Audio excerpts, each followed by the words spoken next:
Big TV భక్తి సమాచారం WhatsApp ఛానల్లో జాయిన్ అవ్వండి. అన్ని విశేషాలు ఎప్పటికప్పుడు తెలుసుకోండి.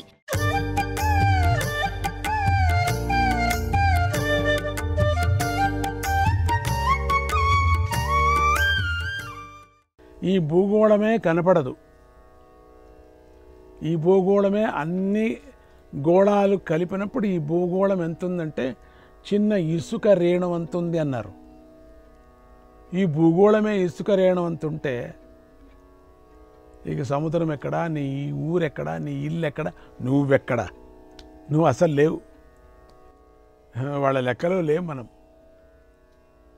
ఏదో విర్రవీగుతున్నాం మనం.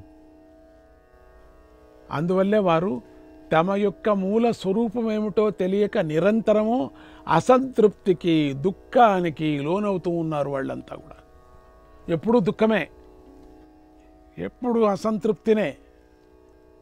ఈ దుఃఖాన్ని పోగొట్టుకోవాలనేటువంటి ప్రయత్నంలో ఎటు పోవాలో తెలియక కొందరు పాపకృత్యాలు చేస్తున్నారు.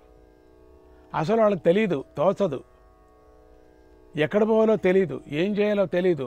అందుకని ఇంకొకరిని దూషణ చేయటం పని, అంతే. అదే పని పెట్టుకున్నారు వాళ్ళు, ఇంకేదీ లేదు.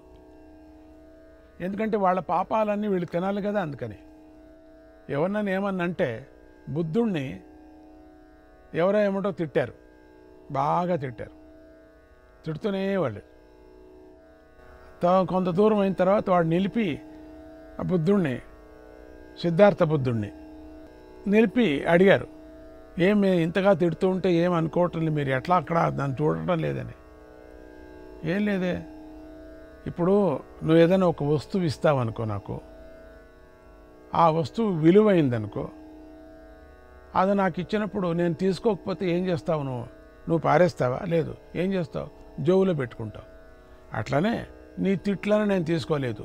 నువ్వు ఇచ్చిన తిట్లంతా ఎక్కడ పోతున్నాయి? మళ్ళీ నీకే వస్తున్నాయి. నేను తీసుకోలేదు కాబట్టి.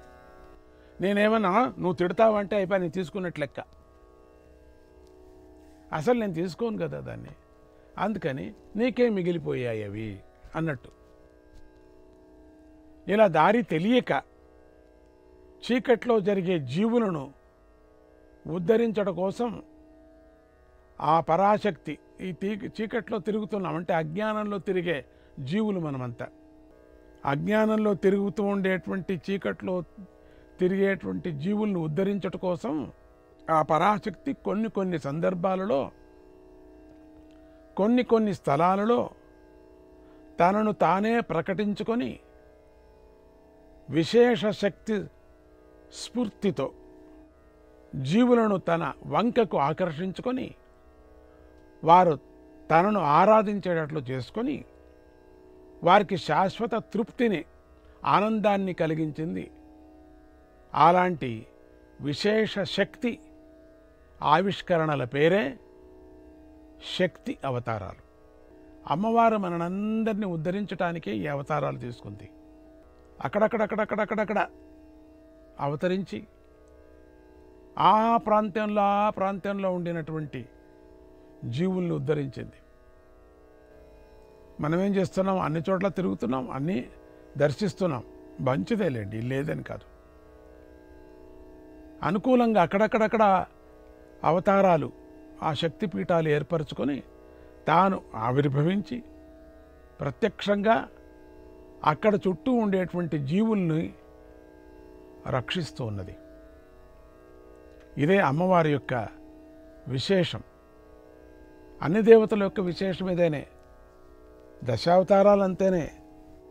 ఈ సమస్త జీవరాశులను ఉద్ధరించడానికి ఏదేదో చేస్తున్నారు, కానీ మనకు అది అర్థం కావటం లేదు.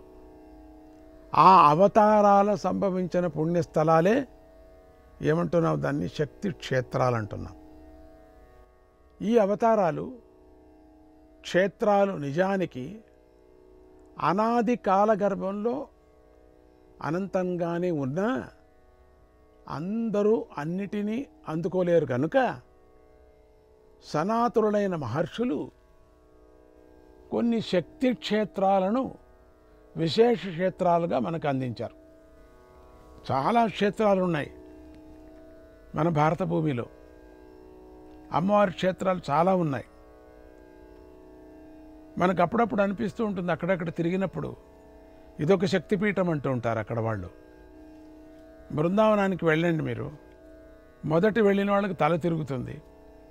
కృష్ణుడి మీద చాలా భక్తి ఉండేవాళ్ళకి తల తిరగదు, అనుమానం ఉండేవాళ్ళకి తల తిరుగుతుంది. ఏమంటారంటే ఇక్కడే యశోదమ్మ ఉయ్యాల కట్టింది అంటారు. ప్రతి ఇంట్లోనూ వెళ్ళి ఒక పాత గోడలాగా నిర్మించుకొని, పాత గూడులాగా చేసి, ఒక మనిషి వెళ్ళేటట్టుగా చేసుకొని అక్కడ చిన్న ఉయ్యాలని కట్టి, పాత ఉయ్యాల కట్టి అక్కడ కృష్ణుడిని బొమ్మ పెట్టింటారు. పెట్టి ఇంటికి వెళ్ళి అక్కడ తూగి ఇక్కడే యశోదమ్మ మొట్టమొదట ఉయ్యాల కట్టింది, ఇక్కడే ఆరతి చేసి డబ్బులు ఇచ్చిపోండి అంటారు. అంటే మనం తెలుసుకోవాలా, వాళ్ళ జీవితం కృష్ణుడి పేరు చెప్పుకొని బతుకుతున్నారు, ఇచ్చిబడతాం. కొంత తలతిక్కువాడు పోట్లాడతాడు, ఏంటి అక్కడ చెప్పారు ఇక్కడ చెప్పారంటే. అవును, వాళ్ళ కృష్ణుడు వాళ్ళ ఇళ్లలో పట్టుకొని ఇంకొకరి ఇంట్లో పెడతాడా అని అంటారు. వాళ్ళకి మేము ఇక్కడే పుట్టింది, వాళ్ళ అబద్ధం చెప్తారు. మా కృష్ణుడు ఇక్కడే పుట్టింది, మా అబద్ధం వాళ్ళ అబద్ధం చెప్తారు. ఈ విధంగా పోట్లాడతారు. నిజమైన కృష్ణ భక్తి ఉండేవాడు, అబ్బా అన్ని గోపికలకు ఒక్కొక్క కృష్ణుడు ఎట్లా ఉన్నాం, అదేవిధంగా యశోదమ్మ అన్ని చోట్ల ఒక్కొక్క ఉయ్యాల కట్టించింది.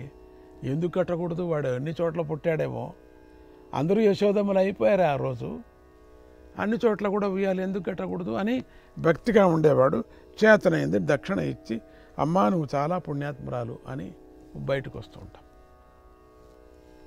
తిక్క ఉండేవాడు వాదిస్తాడు, ఎందుకు క్షేత్రాలకు వెళ్ళాలా, వాడు హాయిగా సినిమాకి వెళ్ళకూడదా, లక్షణంగా పప్పు గిప్పుకి వెళితే బాగుంటుంది కూడా, ఎందుకు ఊరికి దీనికి ఇక్కడికి రావటం.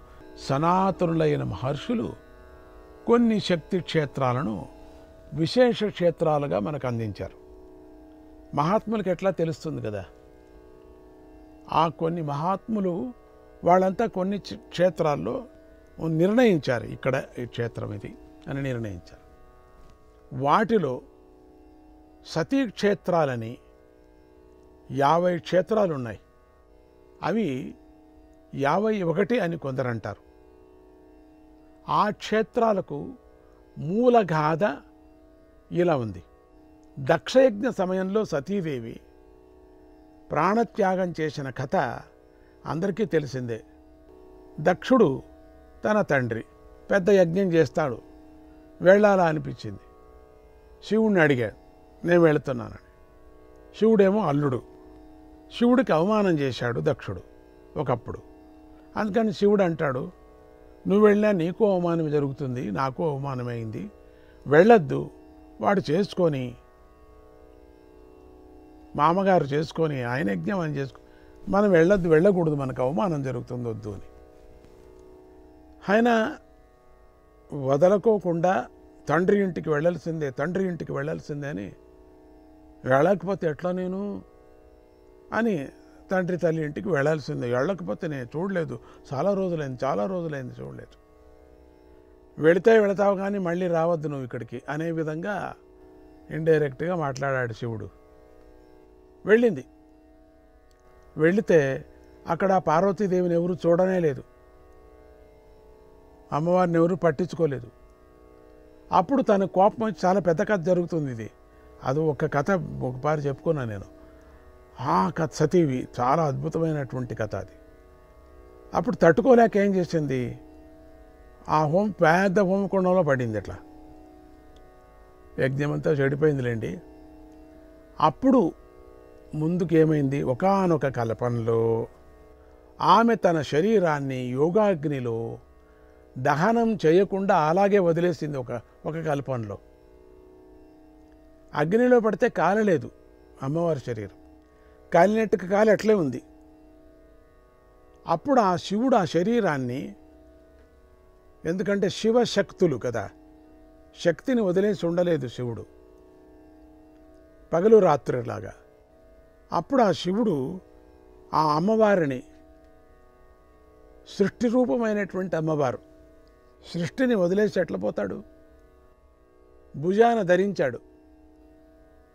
ధరించి ఆ సగం కాలినటువంటి శరీరాన్ని చెక్కు చెదరలేదు, భుజాన ధరించి మహోగ్రుడై, ఇక శివుడికి కోపం వస్తే ఎట్లా ఉంటుందండి? ఉన్మత్తుడై. మీరంతా ఎట్లా ఉంటుందంటే మీరు ఎక్కడ చూశారు? సినిమాల్లో చూశారంతే. అందుకని అట్లా ఉంటుంది. మహోగ్రుడై, ఉన్మత్తుడై అటు ఇటు సంచరించసాగాడు. అట్లా భుజం మీద వేసుకొని అమ్మవారిని, ఆ దేవిని, అమ్మవారిని కోపంతో అటు ఇటు పరిగెత్తుతున్నాడు. ఇది చూశారు బ్రహ్మదేవతలంతా. చూసి వీళ్ళంతా ఆలోచన చేశారు, ఈ ఏంటి ఇట్లా వస్తే శివుడికి ఇటువంటి కోపం వచ్చేస్తే ముందు గతి ఏమిటి, ఇక తట్టుకోలేమే అని చెప్పేసి వీళ్ళంతా ఏం చేశారు, ఉపాయానికి ఉపాయం కనిపెట్టేటువంటి మూర్తి ఎవరంటే Vishnumurthy.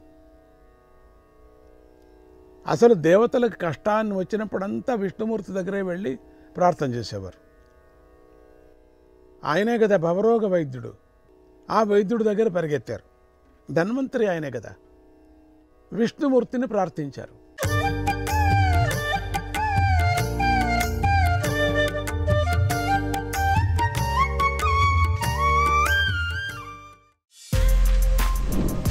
For more videos like this, subscribe Big TV channel.